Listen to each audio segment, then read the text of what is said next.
de retour, hein, toujours en direct sur le premier salon du CBD à Paris. On va parler d'un label Made in France vers une filière française. C'est extrêmement important, c'est le sujet qui nous intéresse tout de suite. Alors le secteur du CBD, vous le savez, il évolue dans un environnement absent. On en a parlé un petit peu ce matin, absent de règlement clair sur les outils. Le secteur doit donc s'autosaisir de certains sujets. Et un label, eh bien, ce label Made in France pourrait être une solution. Allons-nous vers une filière française d'excellence? Pour en parler avec moi, Thomas Viotti, fondateur de COSOP. Bonjour. Bonjour. Soïc Gay-Pereira, fondateur de Seeds France. Bonjour. Bonjour Soïc. Et Xavier Saïz, qui vous avez créé vous une solution de traçabilité appelée Cana Tracking. Bonjour. Bonjour. Alors, je vais commencer, enchanté messieurs, je vais commencer avec vous pour comprendre ce qu'est cette solution, puis après vous allez vous présenter les uns après les autres. Alors du coup, on a mis une solution de traçabilité en place, donc c'est Cana Tracking. Parce que comme vous le disiez tout à l'heure, on a évolué en zone grise maintenant depuis quelques années avec des grosses problématiques de réglementation.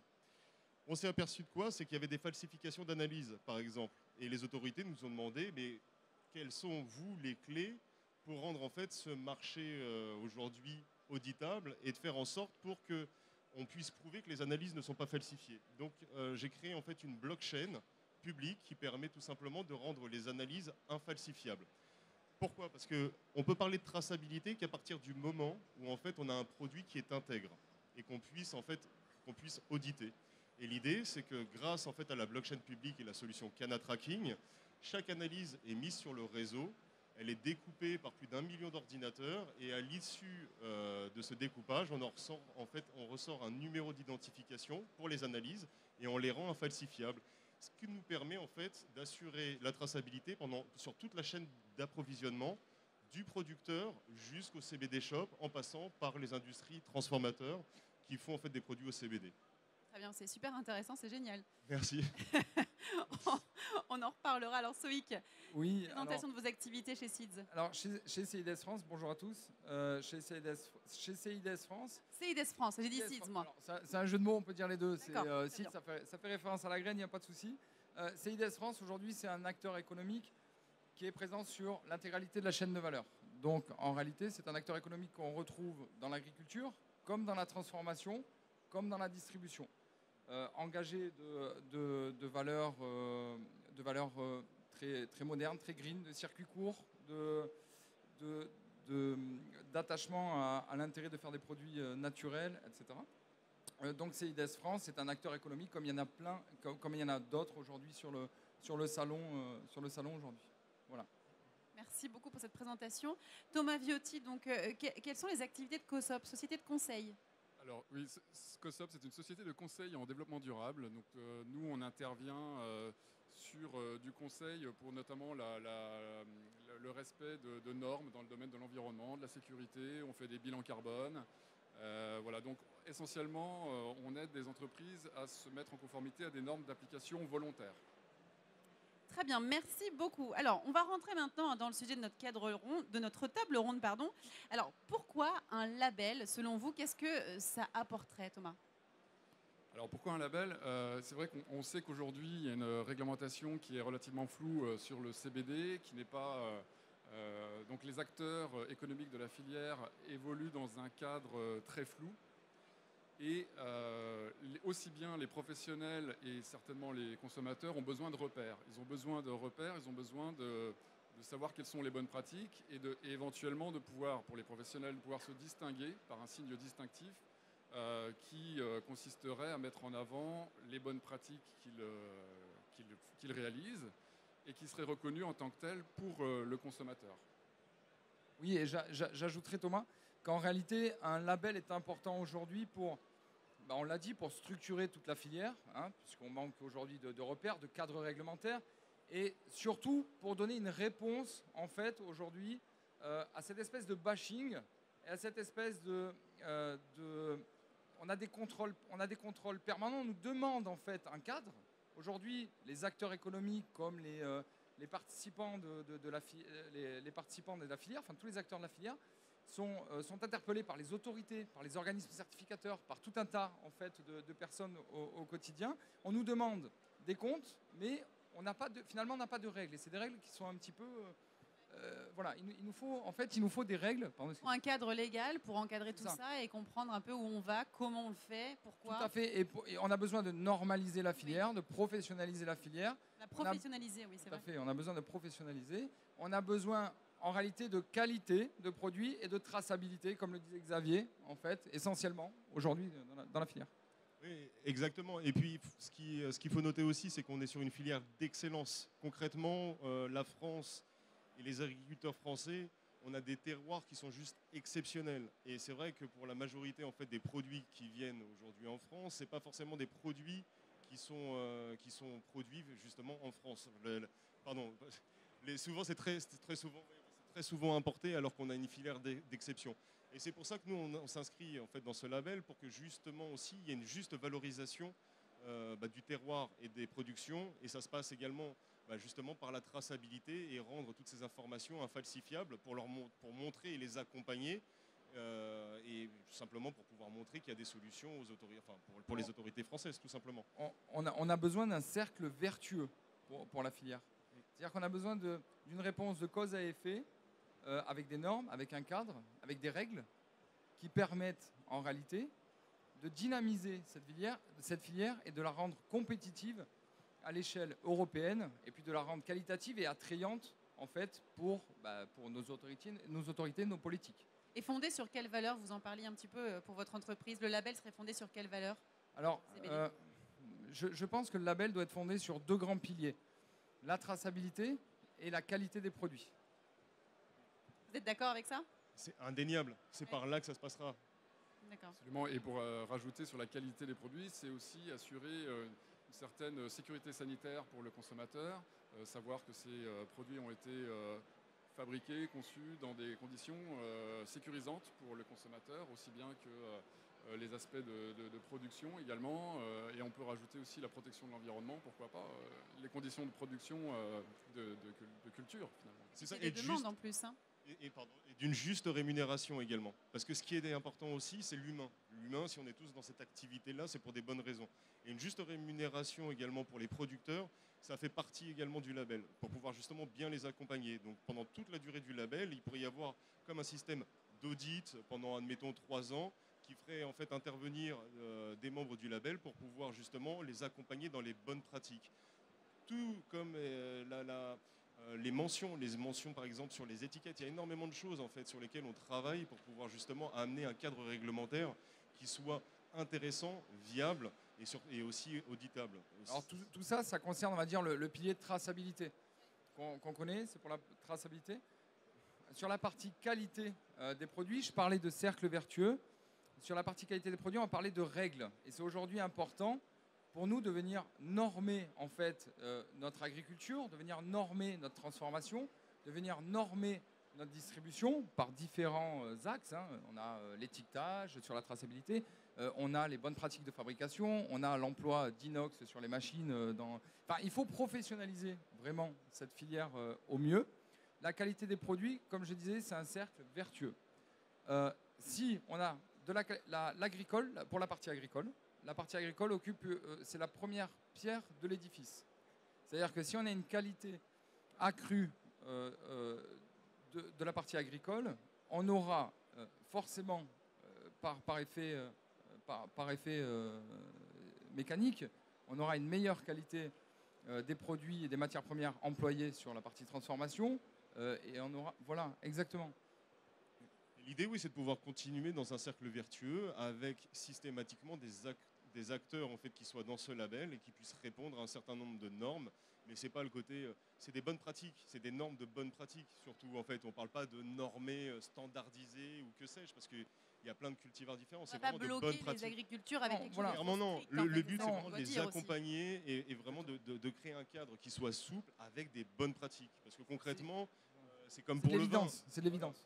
Comme pour le vin aujourd'hui, on va pas. Oui, on faisait le parallèle ce matin aussi. Exactement dans le même rapport vertueux. C'est ça, c'est pas un cadre réglementaire, c'est un cadre d'application volontaire, c'est-à-dire que les entreprises peuvent adhérer à ce label, pourront adhérer à ce label. Néanmoins, ça peut éventuellement inspirer la réglementation vu qu'elle n'existe pas aujourd'hui. Donc, encore une fois, ça serait vraiment d'application. Il y a tout à créer finalement dans cette filière. Hein. Voilà, il y a tout à créer. Il faut créer des choses avec une certaine forme de faisabilité, donc pas trop restrictive. Il faut créer des choses donc, qui sont accessibles, mais créer des choses qui nous fassent avancer, qui répondent à des questions. Donc aujourd'hui, la traçabilité est un axe. La qualité des produits est un autre axe, puisqu'aujourd'hui, on ne se bat pas tous avec les mêmes produits à l'échelle agricole, à l'échelle de la transformation, etc. Pour la partie transformation, je suis assez bien placé, puisque chez CIDES France, on est un gros acteur économique du marché, exactement. On fait la chasse aux solvants, par exemple. Voilà. C'est vrai qu'on en a parlé un peu ce matin, pour garder des produits de qualité bio. Comment on peut justement éviter ça? En France, on va prôner ce genre de produit? Exactement, on va prôner ce genre de produit. La chasse aux solvants. Aujourd'hui, c'est inconcevable de retrouver des solvants dans nos distillates, dans nos extractions. Aujourd'hui, on doit se retrouver avec le produit qui pousse de la terre dans nos produits que l'on va fabriquer. Alors après, il y a des enjeux au niveau agricole, hein, on en a parlé ce matin, avec de la graine, enfin, quelle variété, le croisement, le ciseau génétique, enfin, différentes choses. Je sans rentrer dans les détails.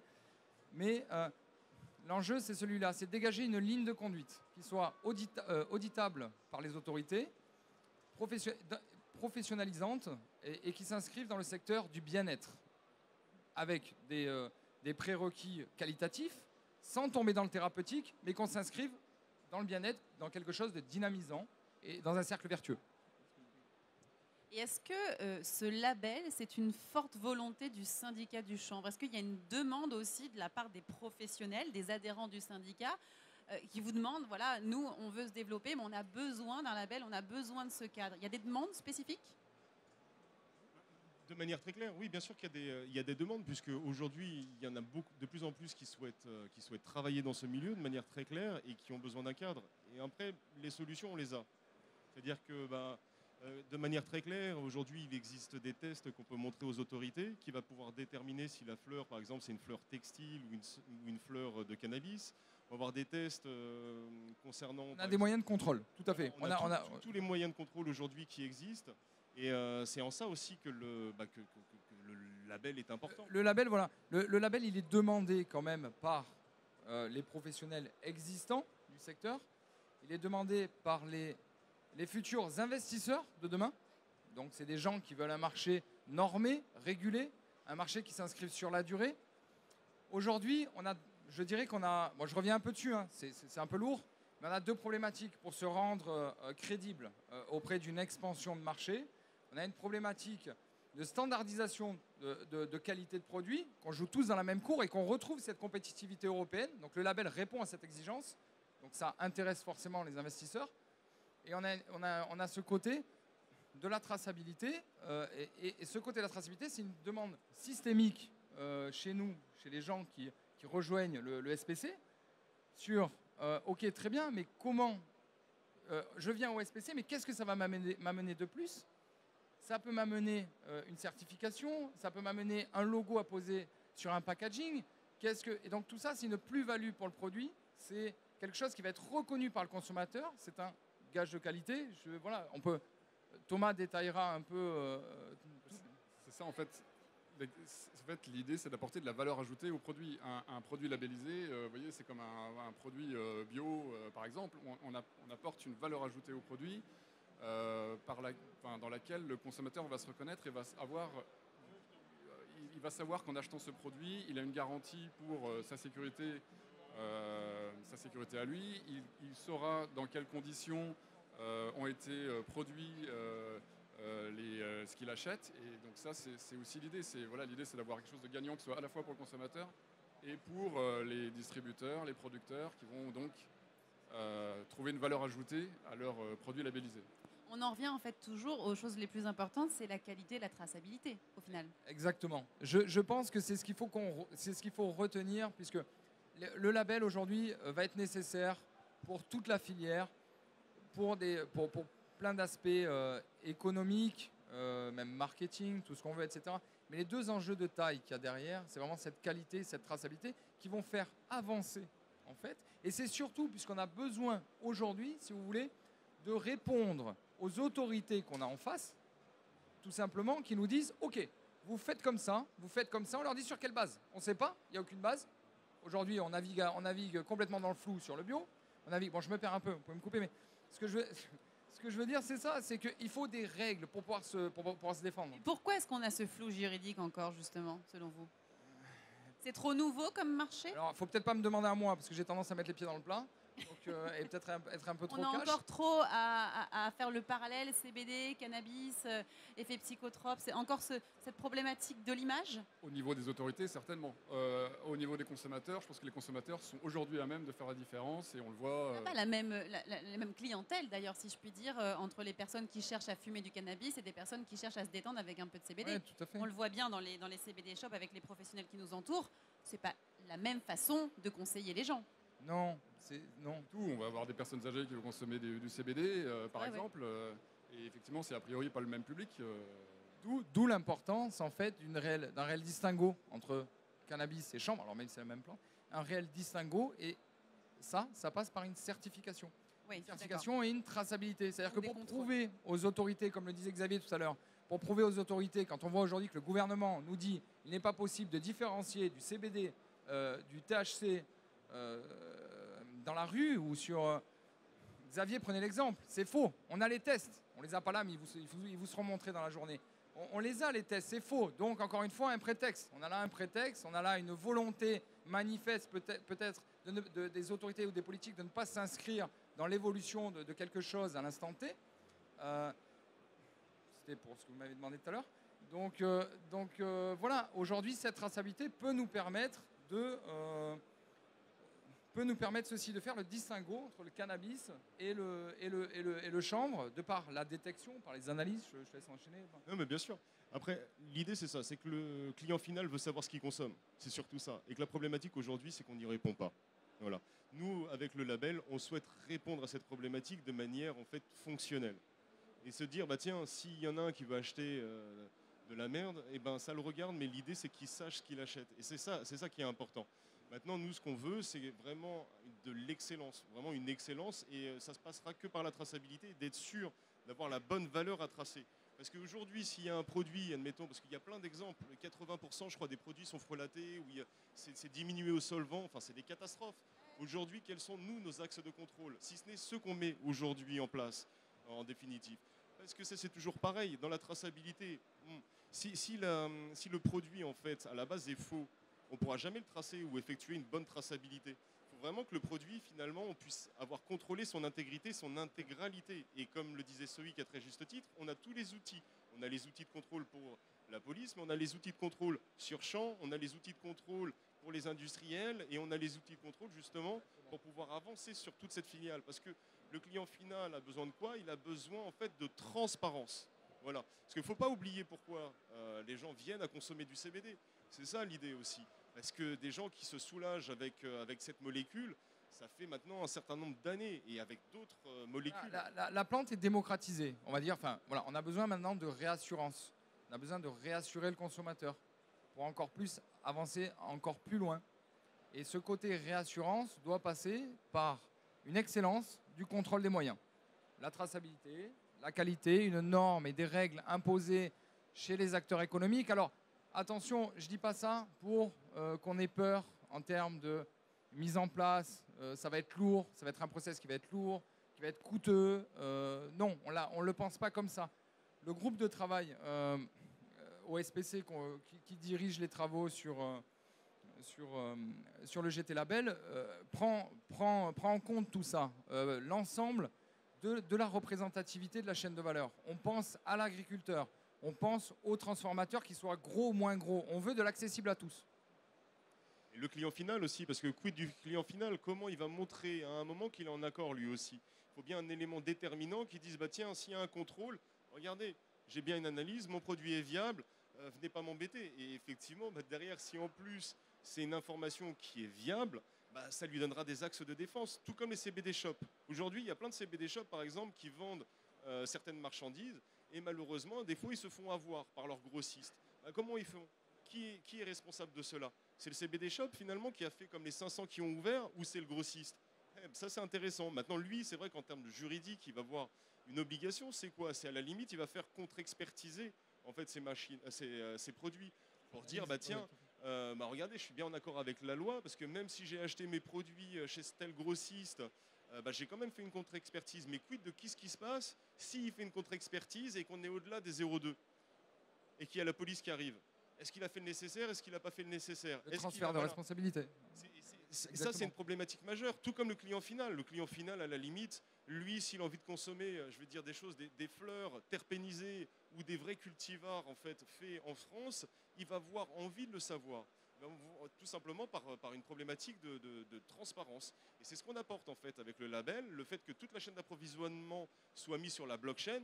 C'est ça, c'est pour apporter de la transparence, pour que ça soit immuable, que ça soit instantané, que ça soit 24 heures sur 24, en fait possible, et ce qu'on disait un peu auditable, c'est un bien grand mot, mais c'est simplement en fait pour que ça soit détenu par un tiers de confiance. Mais un tiers de confiance, c'est les autorités, mais ça peut être papa, maman, la famille, ceci, cela, en disant mais regarde, c'est des... Enfin, exactement. Je disais auditable, c'était pour Thomas, pour qu'il puisse rebondir un peu sur la partie...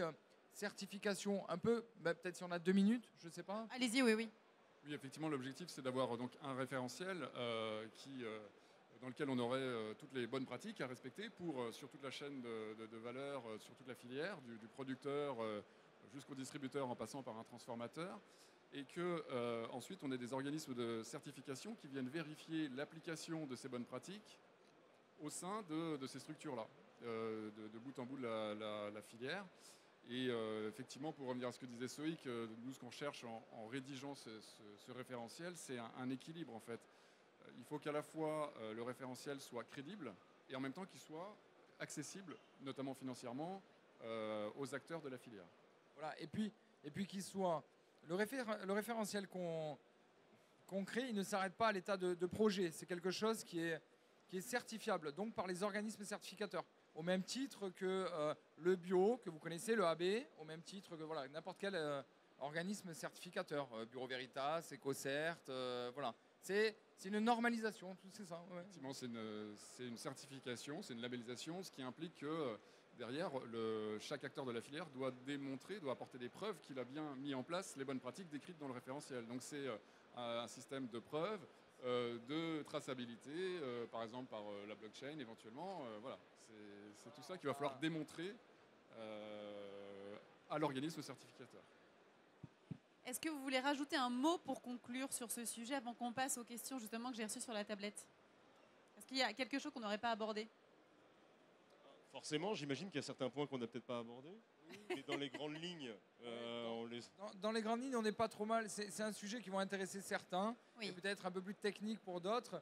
C'est des travaux que vous pouvez retrouver au sein du SPC, oui, voilà. au sein du syndicat professionnel du Chambre. Des travaux qui sont menés de fond avec tous nos adhérents. On a des experts quand même qui peuvent pas mal vous renseigner au syndicat.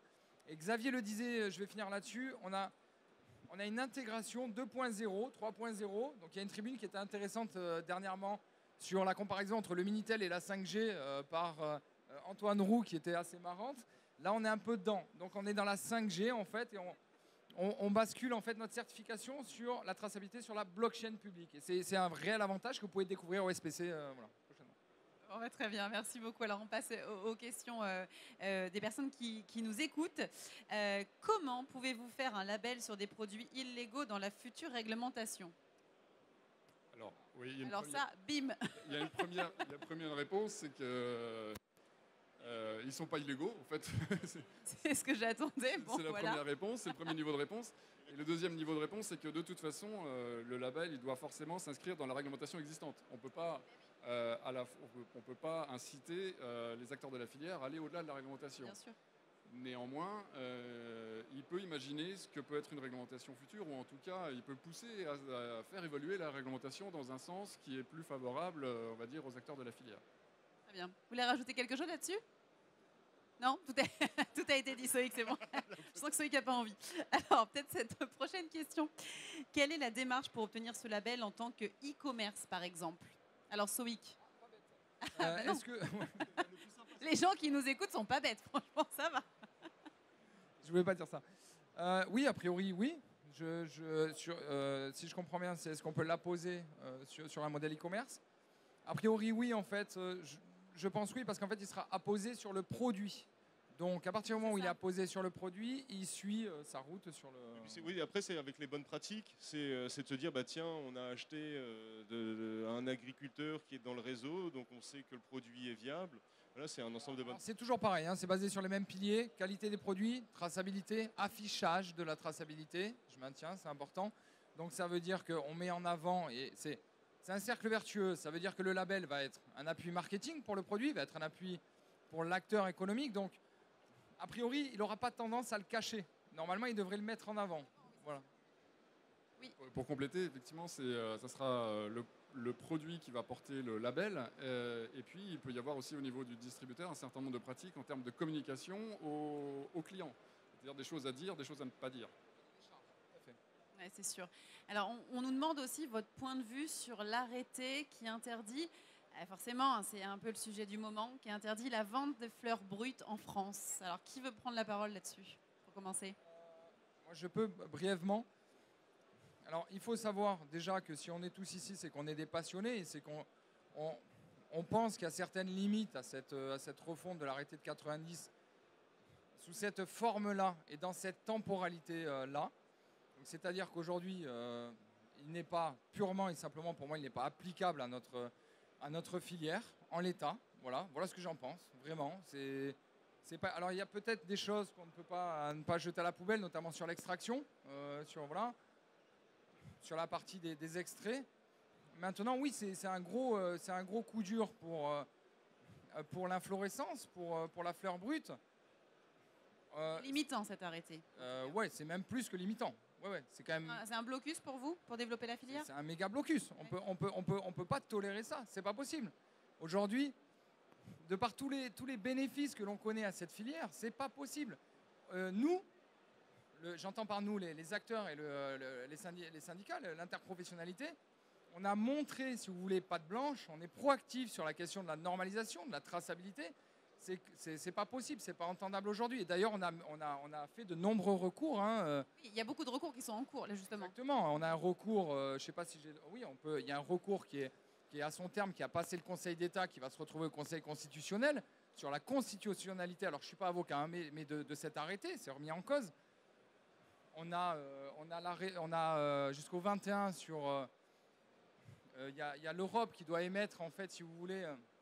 L'Europe doit se positionner, en fait, il lui reste encore un peu de temps jusqu'au 21 pour se positionner et émettre un avis circonstanciel en fait, sur cet arrêté pour pouvoir éventuellement dire non, on n'est pas OK pour cet arrêté.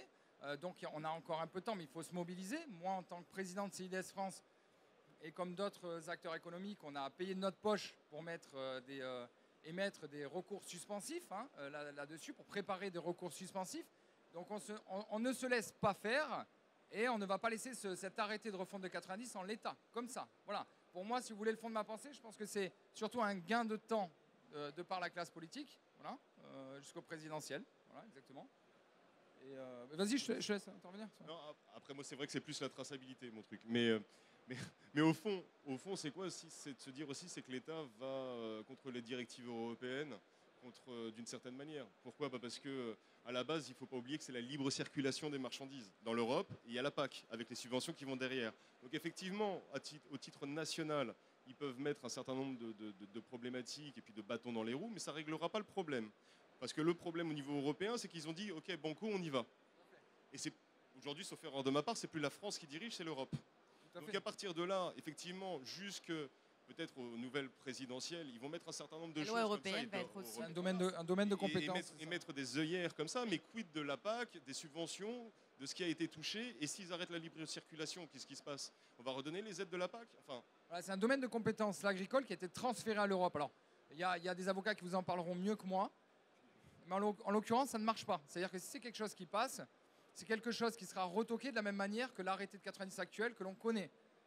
Donc il va reprendre en fait le cheminement via les juges de fond, via les tribunaux de première instance, de seconde. Bon, c'est pour gagner du temps en fait. Mais la finalité, on connaît, si vous voulez, ce que pensent nos juges et la justice. On connaît leur positionnement. Donc pourquoi le faire ça aujourd'hui? Oui, c'est la question du moment. Je pense que tout le monde se la pose, ça c'est certain. On va revenir un petit peu sur le sujet du label. On a une question, j'ai envie de dire toute bête, mais normale. Quand sera prêt le label? Est-ce qu'il y a une réponse à ce sujet? Ah bah là, on a envie, donc forcément.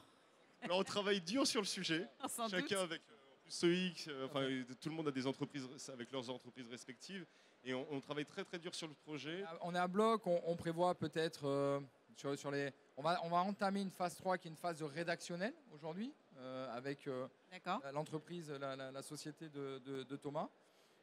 Donc aujourd'hui, je dirais qu'on est à 70% à peu près de notre. Oui, on est à 70%, c'est-à-dire qu'on a les grands principes, c'est-à-dire les orientations qu'on veut donner au label. Maintenant, il faut qu'on passe à la phase de rédaction concrète.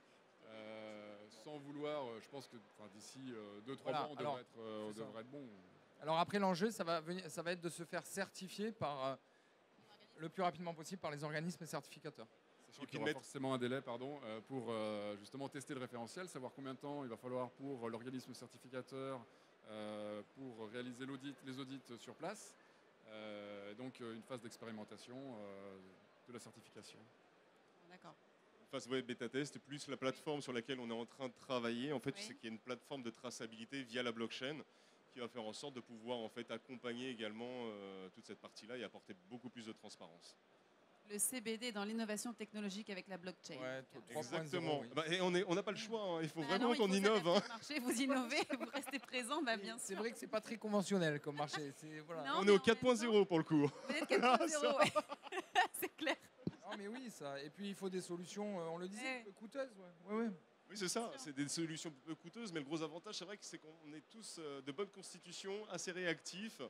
Et puis on avance tous, on essaie vraiment tous d'avancer dans le même sens en apportant collectif. vraiment du vrai collectif, Ouais, ouais. et en apportant vraiment des solutions fonctionnelles. Après, voilà, Thomas l'a dit.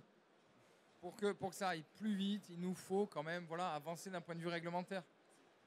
Voilà, il faut que ça avance et c'est de par ce qu'on fait. Le nœud du problème, de toute façon, le juridique et le réglementaire. Ça, c'est vrai qu'aujourd'hui, pour que la filière avance, ouais. Complètement. Bon, et ben en tout cas, merci à tous les trois pour avoir autant échangé sur cette problématique du label et cette solution du label aussi, plutôt, je devrais dire. À très bientôt. On vous retrouve toujours sur le salon. Merci à vous de nous avoir suivis. Merci. On vous donne rendez-vous donc pour une autre conférence d'ici une dizaine de minutes. On continue toujours en direct sur le salon du CBD. Je rappelle, le premier salon du CBD à Paris. Merci.